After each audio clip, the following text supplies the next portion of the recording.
জীবনে কখনো হতাশ হবেন না। জীবনে যাই হয়ে যাক না কেন কখনো হতাশ হবেন না। মনে রাখবেন আল্লাহ আপনার রব, আল্লাহ আপনার সাথে আছেন ইনশাআল্লাহ। এই সমাজ আপনাকে যেভাবে শেখায়, কিভাবে শেখায়, এই যে স্কুল, কলেজ, ইউনিভার্সিটি, চাকরি, বিয়ে, সন্তান প্রতিপালন, আর তারপর ইন্না লিল্লাহি ওয়া ইন্না ইলাইহি রাজিউন, এই তো শেখায় নাকি? সবসময় মনে রাখবেন যে আল্লাহ রাব্বুল আলামিনের পরিকল্পনাই আপনার উপরে সবচেয়ে বেশি অগ্রাধিকার যোগ্য, সমাজের পরিকল্পনা নয়।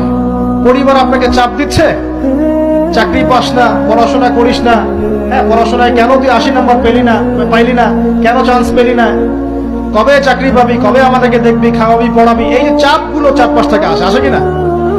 এতে করে অনেক যুবক দেখা যায় মাদকাসক্ত হয়, অনেকে দেখা যায় আত্মহত্যা করছে, ইদানিং করছে কিনা ভাই?